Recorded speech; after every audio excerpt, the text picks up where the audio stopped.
Hello and welcome to WordCamp Europe Insights podcast. My name is Kasia Janowska. I am WordCamp organizer, and my guest today is Nilo Vélez from the photo team. Hi. This year, WordCamp Europe takes place in Poland, Kraków. And it happens to be that Krakow's mascot is a dragon. Dragon is a Slavic mythical beast. It might be a little bit rude, it might be a little bit not very well behaved. So brace yourself for questions that are inspired by Krakow's mascot. So, are you ready for the dragon's questions? I don't know if I'm a little scared about that introduction, but yes, I guess so. Beautiful. Let's start. You're the team leader of the photography team, right? So the description of your team on a website says, let me read, with images and videos, the photography team documents and tells the visual story of the WordPress community coming together to learn and engage at WordCamp Europe. Why does WordCamp Europe need a dedicated photography team? Wouldn't it be enough, normally hire one person and be okay with that? Okay, for starters, WordCamp Europe is huge. People don't realize until they go to the venue. Usually we have really big venues. This year is actually a little smaller than other years. But it would not be nice to have one single person dying his lungs out just to get everywhere. And also we have in WordCamp Europe, we usually have at least 3 tracks. The track number 1 with the main stage, and then we have workshop. There's always a lot of things happening at the right time. And we try to get photos from all the speakers and from everything which is happening, because our work is actually to document everything that happens, but also getting good photos from the sponsors and from the speakers. And to cover all of that, we need a team of several people. Okay, so what are the must-have shots that you take during the conference then? Actually, we are really quite free about what we can take, but there's some things that are always a must, which is having at least one decent photo from all the speakers, because there's one way of repaying them for coming there free and giving the talk. So one of the pluses, same a free ticket and the parties and all of that, where they also get to a nice photo from their talk. We also take photos from all the sponsors. Also from the last 2 years, I think, we have been scheduling a photo session with the main sponsor. So because the big sponsor usually have a big booth with a lot of people, and we try to coordinate with them. So we get a photo of with all the people of the team, and also specific moments like the family photo where everybody is on stage, and the keynote, and some specific moments. But the most important thing is all the sponsor and all the speakers. Okay, so for sponsors and speakers, this is kind of a payment for them so that they have nice pictures of them on the scene or from the booth. But what else do you do with those photos? Okay, we have been working a lot in that for the last 3 years. We started trying to do that like real-time dumps with photographers running to the photo office. Then we have runners that went to the different photographers to run for the cards. That didn't went so good, especially in Athens, where the venue was huge. And we have exhausted volunteers running with SD cards. And now what we do is that we have 2 different teams, one that we call the real-time team, another the regular team or the covers. The real-time team are people who take the photo from the starting of the session. They send the photo to via Wi-Fi to their own phone, and then we share that photos to a dedicated WhatsApp group where we have people from both the comms team and the social media team, which are the teams that post to social media, but also we give their access to the media partners. So we can take photos almost real time from the moment that something happens to the photo is in WhatsApp. It's usually 3 to 5 minutes. And they can use the photos like, okay, now we have Kasia starting her talk in track 1. So it's really nice to have that kind of photos instead of just having, a photo from their own, from a headshot or from 5 years ago. Yeah, sure. So super professional live sessions. And later on, do you use those photos for anything? all the photos we publish them, we do a quick selection and publish them almost the next day, dedicated gallery in Flickr. We have an account for WordCamp Europe where you can get all the photos from the previous year. And one interesting thing is that we publish all the photos with the Creative Commons license, the attribution share alike, which means that if you are writing anything about WordCamp Europe or you have been to WordCamp Europe, either a speaker or organizer, you can pick your own photos and you can use them for whatever you want. We use that a lot, the photos from previous year. The only condition is that you have to give credit to the photographer whenever it's possible. Not always, we understand, but whenever it's possible, to put a legend with the name of the photographer, which is always the title of the photo. So it's really easy to get.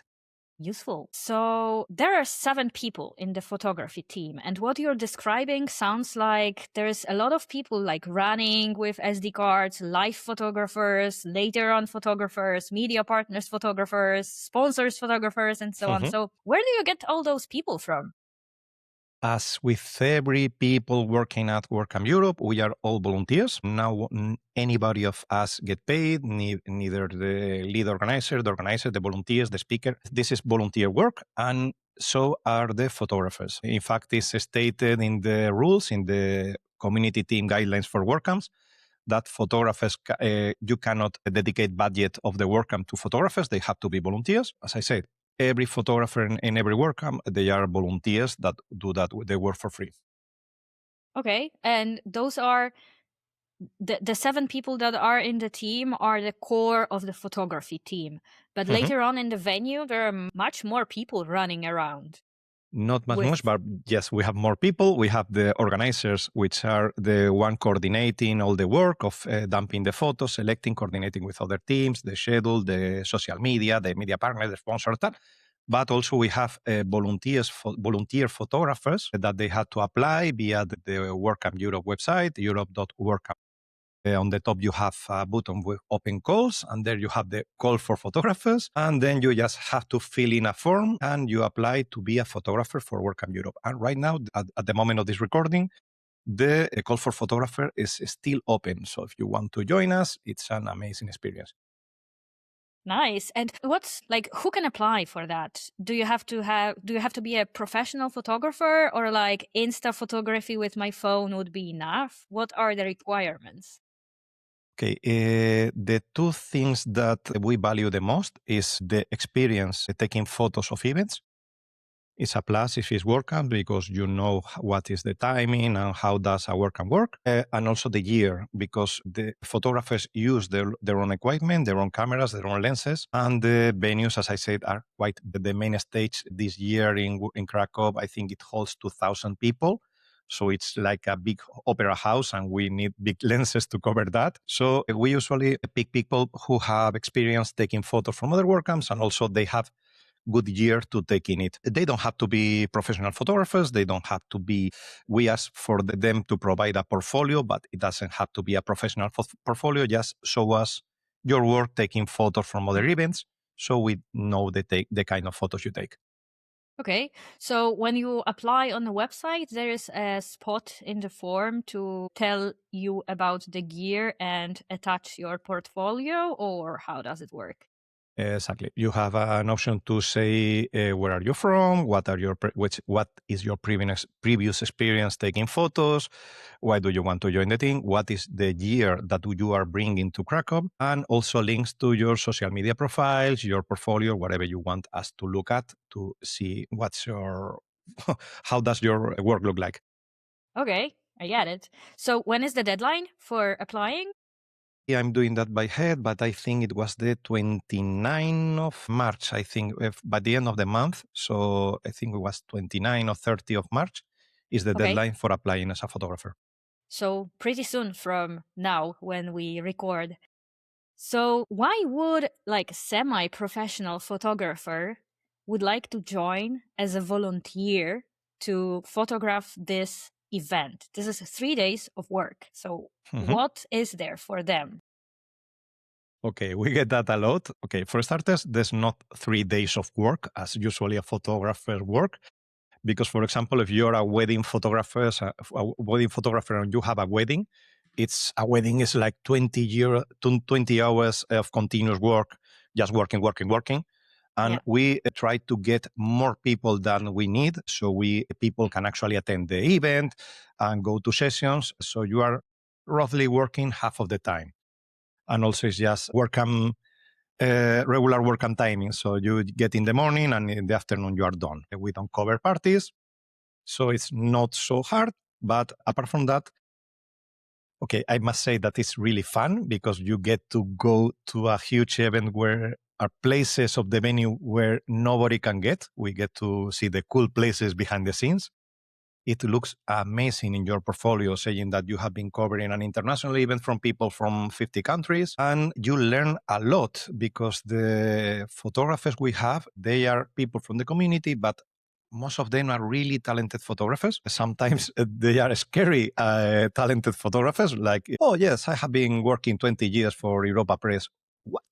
Nice. And you learn a lot about that. And also the environment, the working environment is amazing because we are just working together, but most of the time we are just hanging around, having fun. For example, we used to meet the previous day and do a photo walk for the city. So it's an excuse of knowing ourselves and also to get some tourists on the city and get nice shots. I have said that a lot, but the experience is amazing. You get to know a lot of people. You go to an amazing place. And you end up with an amazing portfolio because, of course, you get to keep your own photos and use them as you please. Nice. And you mentioned that you do not cover the parties, but you still can go, right? You are invited. Yeah, you are invited. And also you are part of the organizing team. So you get invited to the social party, to all the side events. Usually it is 2 to 3 parties every night.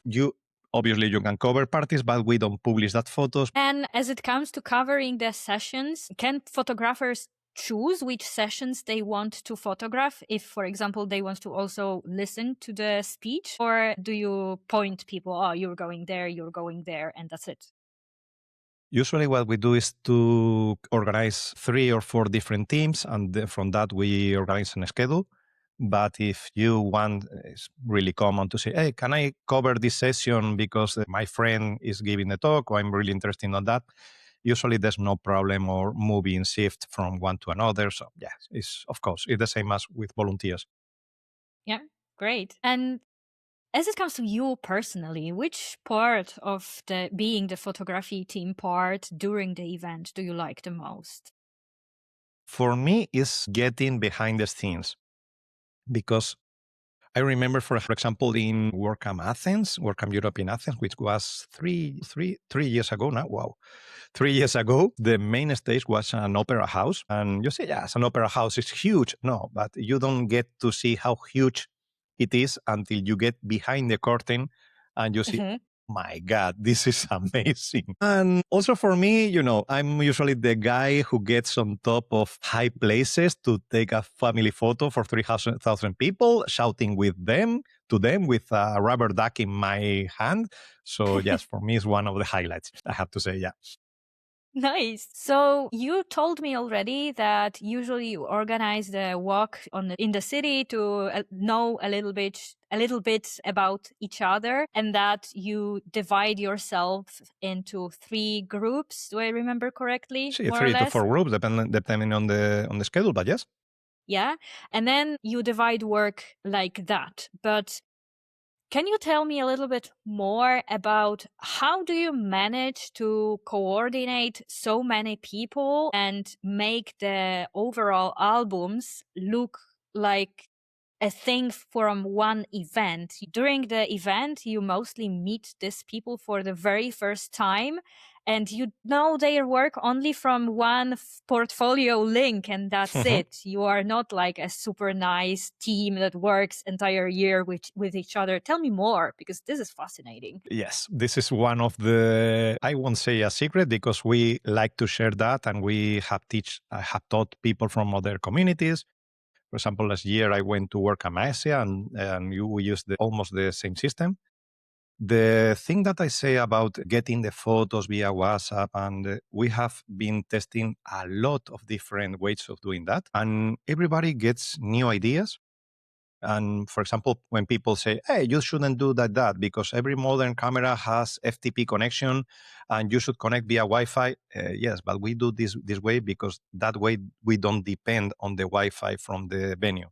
So everything is tested a lot. Last year, I went to 10 different WordCamps and WordPress. No, it was 8 WordCamp and 11 WordPress events. So I want to go to a lot of. Busy year. Yeah, last year.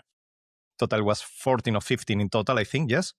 But also a lot of the people in our team also do the same or similar. So we get a lot of experience, a real-time hands-on experience about what we do. And the method we use that completely, the full workflow was from last year. It was an idea from one of the organizers, Claudio from Switzerland. And we switched to, for the process of selecting the photo, which is called cooling, we use a program which is called Photo Mechanic. And the thing about that is, the nice thing about that program is that it's really is used a lot by sports photographers. And it has a lot of option of getting automatic tagging of photos. So we prepare a folder for each of the sessions. We get the serial numbers of all the cameras of the photographers. So we get a workflow where we just dump all the photos to the correct folders and they get tagged with the photographer name, the session, the day. So this allows us to publish the photos on the same day. So in the afternoon of the first day, we are publishing the photos of the morning. On the morning of the second day, we are publishing the afternoon of the previous. And last year was really interesting to have a lot of people visiting the photo team room because they couldn't believe that we are already publishing all the photos from the WordCamp in the same day. Impressive work, then. It was really fun. I can imagine every one of you takes like hundreds of photos a day. Maybe I am exaggerating, but this is the number in my head. So how do you decide which of them goes to the official album and which of them just goes to the trash? Actually, that's one of our biggest issues. It's that people, especially when they go to such an amazing place, they tend to overshoot. So, oh my God, Matt Mullenweg is on a stage. Let's take 500 photos of that guy. Yes, but you have 10 more photographers doing the same. So you end up with 5,000 photos just from the keynote from Matt. Yeah. So we work a lot on telling people that make your photos count, do yourself the selection. So you have to do, for example, do a burst when you take 20 photos from the same moment, do yourself the selection. And apart from that, it's the same as every photographer do. At certain moments of the day, one usually is at lunch and the other is at the end of the day, photographers come to the room, they dump their cards, they get fresh ones, and then we start the selection process, which it's a little boring, but it works, which is just getting all the photos from the different photographers for a session.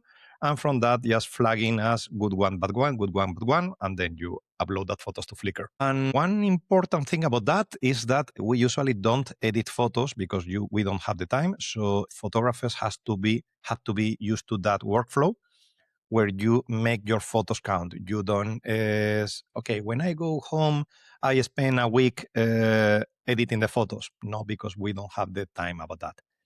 Last year, the raw photos, I think it was 20,000 photos.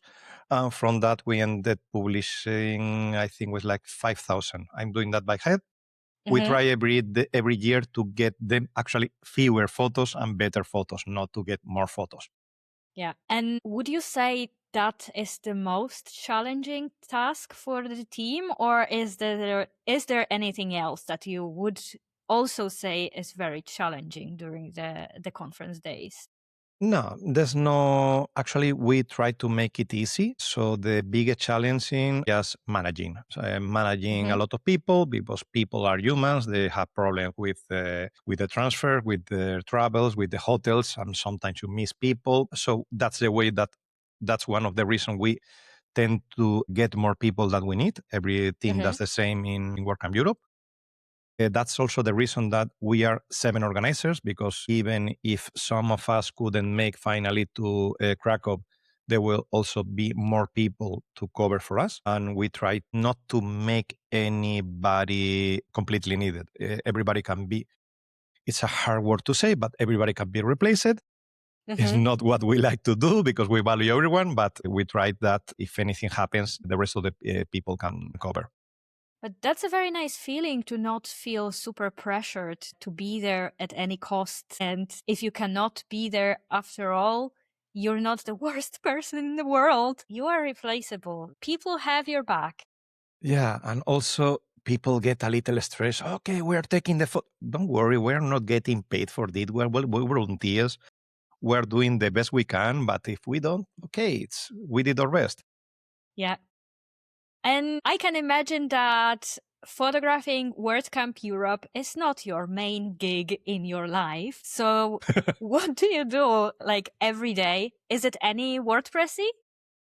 Yeah, yes, a lot. Actually, okay, I have been a web developer for the past 25-ish years, but I do a lot of work in the WordPress community. I'm an sponsored contributor. I contribute to the Polygloss, TV, photo directory, and also the community team. So a lot of work I do is WordPress related. Right now, I'm doing a lot of work for the education project, which is the Campus Connect, WordPress credits, and a lot of things like that. But okay, we are not full-time organizers of WordCamp Europe, but one thing that people don't know is that the actual organizing of WordCamp Europe takes around 8 months.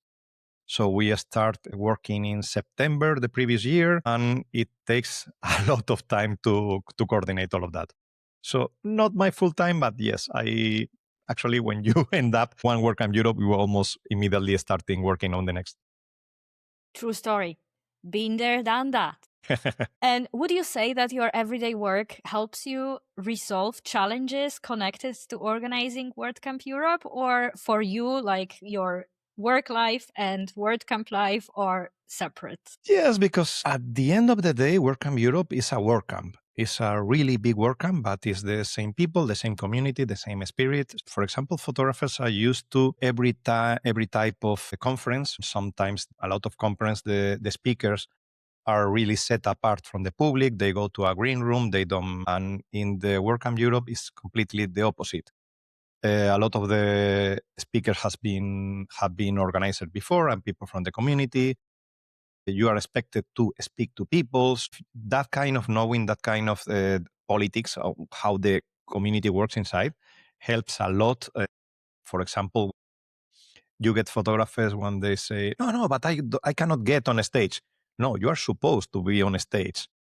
Yeah. There was a saying from one of the lead photographers from 4 years ago from Costas, when people say, if you have to go to the stage, go to the stage.